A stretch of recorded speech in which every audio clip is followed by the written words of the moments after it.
Welcome to the Pelican Brief. I am your host, David Tatman, and this is our Legislative Kickoff edition.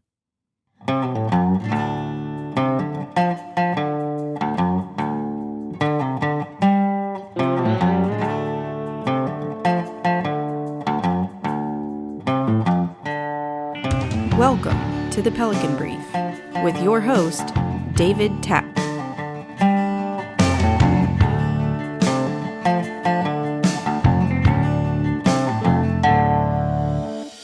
Welcome to the Pelican Brief. I am your host, David Tatman. This is our inaugural kickoff edition to the 2023 legislative session.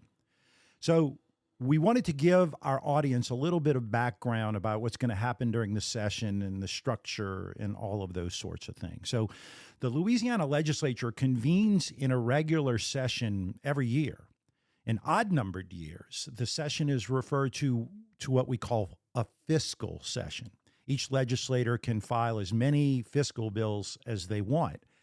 And that is really the focus of the session. But each legislator is also allowed to pre-file up to 5 bills of general jurisdiction.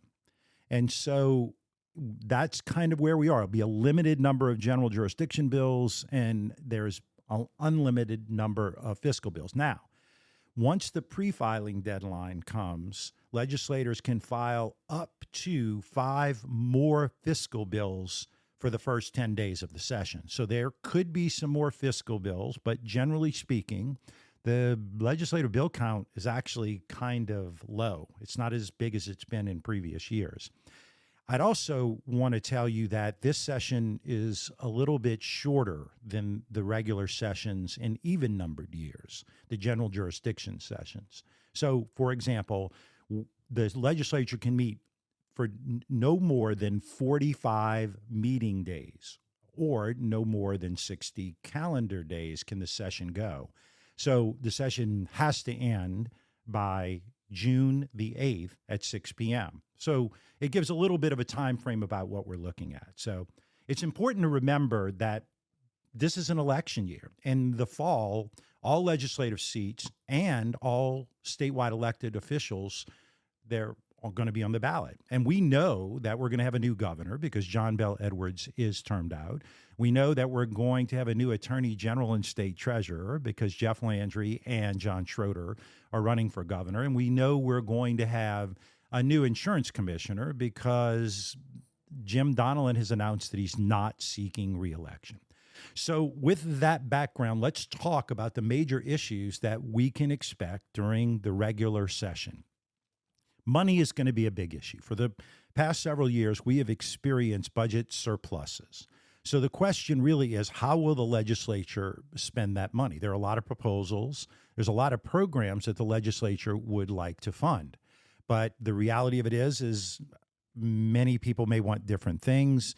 There is one very interesting proposal in that arena, and that is that there is a bill by Representative Joe Marino that would raise the salaries of legislators from $16,800 a year plus per diems to $60,000 plus per diems beginning in the next term or 2024.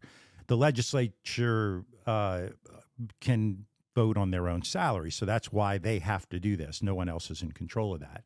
The bill also provides raises for the Speaker of the House and the President of the Senate.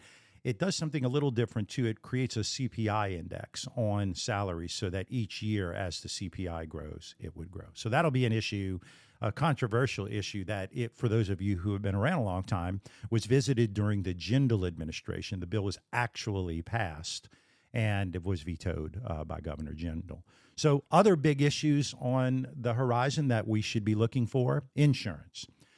We have one of the worst property insurance markets in our history. Our markets are worse now than they were after hurricanes Katrina and Rita. So Laura, Delta, Ida, Zeta, all of those storms that hit Louisiana clearly have had an impact. But storms that also hit other places like Ian in Florida have an impact because we live in a global economy, and there are companies that are based in Florida that write Louisiana policies that have obviously struggled, have going out of business. And so we are going to be looking for some solutions to try to bring companies back to Louisiana and to ensure that we can get insurance companies writing. And so Chairman Huval has a package of bills that he'll be bringing forward on a number of issues, and we will cover them as we go along into the session.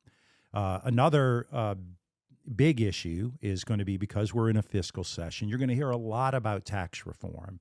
And if you think about it, it's really kind of the first real crack that they're having at this, because the last time there was a opportunity to address fiscal issues, you had COVID. And so sessions were limited. There was a lot more going on, but you're going to see some presses for some significant tax reform. You're going to see proposals by one of our previous guests, Representative Richard Nelson, to eliminate the state income tax. You're going to see bills from a variety of legislators to talk about other tax reforms, elimination of incentive programs, dedicating a portion of what was referred to as the 0.45, which was put on several years ago when the state was running deficits. You're going to see a lot of different things brought forward. In the economic development arena, you're going to see a lot of action as well.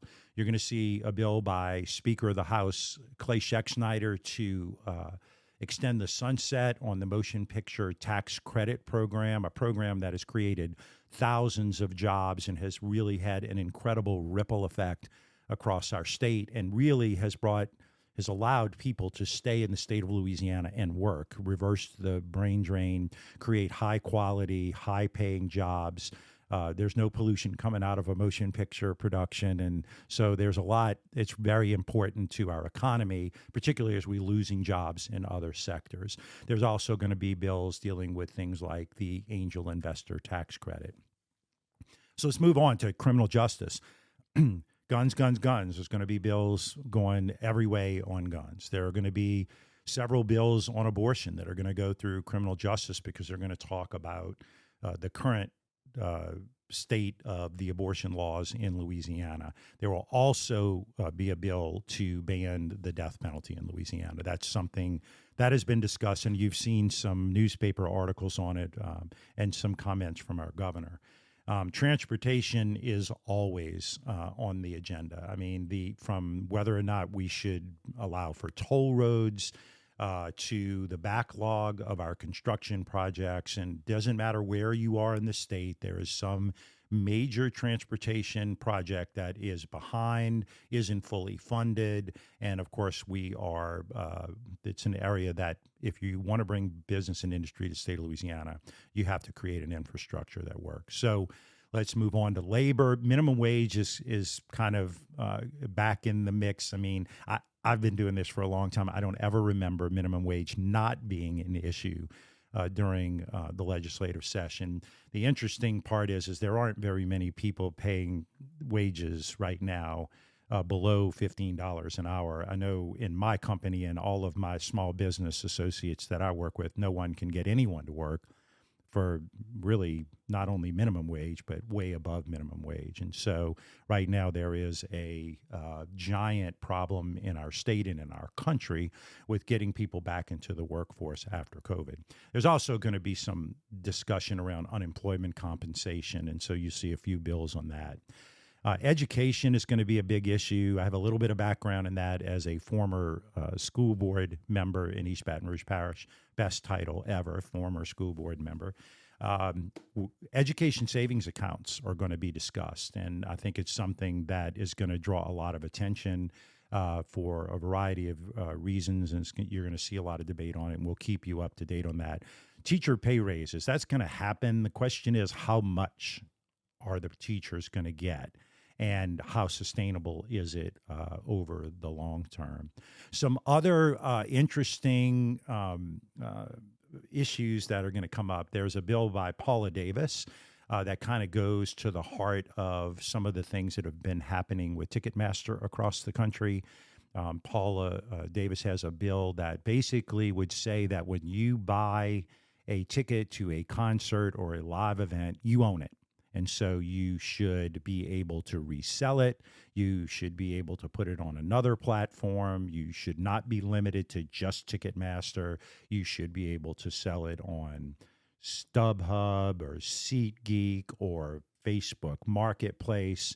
And this is a bill that you're seeing come across the country in other states because of the behavior of some of the ticket outlets. So there is also a major issue for those of you who don't follow this. Have you heard of Manhattan? Okay. Manhattan they're pogies. And so about a third of our audience picked up on that, right? Pogies are great fishing bait, but they also are used in so many other industries. And so right now, there really is almost an unlimited amount of Manhattan that has taken you. We've seen bills about this. It's a major industry in the state of Louisiana. It is a great debate because you have an industry right now that is flourishing by capturing Manhattan. There are some people who think that there should be some other restrictions on it, maybe not being able to fish Manhattan closer to the shore, limiting the amount of catch like Texas and Mississippi do. It's definitely something that you're going to see. And while it might not seem that important, it's a big industry and it's a conversation that's worth having. So one of the most important bills of the legislative session is Lance Harris has a bill to officially designate a state nut. And we're going to talk more about that. That's important stuff, state nut. I don't know if that's a kind of nut or an individual, but we'll just let that see how it goes. So that is just a brief overview of the legislative session. It is going to be quick. There will be some controversial bills, and we're going to cover it. So when you listen to our program, you'll see legislative update. Those are going to be ones where we just give you information on what's going on in the legislative session. During the legislative session, we're going to continue to interview gubernatorial candidates, candidates for attorney general, candidates for insurance commissioner. We're going to bring people in. We're going to bring in some people who are experts in the education arena. We're going to bring in legislators who have specific bills that they want to give their side to. And so you'll see a little bit of a different place. So if you see legislative update, it's going to look like this, and you're going to see my mug or hear my voice. When you see a candidate interview, it's going to be more specific. It's going to say gubernatorial candidate, AG candidate. If it's a particular subject matter, we're going to put the subject matter in there and who our guest will be. So look, here's the deal. We want you to be engaged. So if you are on social media, you can engage with us at Pelican Brief 225. That's on Facebook, Instagram, and Twitter. If you want to see us on YouTube, it is at the Pelican Brief 225.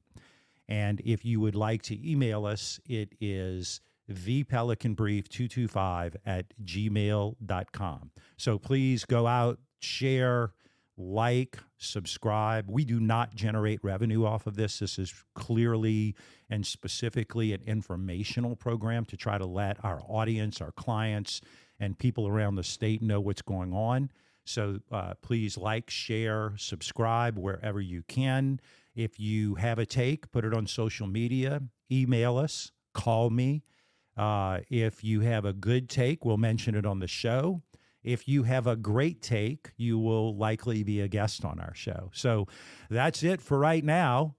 Thank you for tuning in, and we'll see you next time on the Pelican Brief.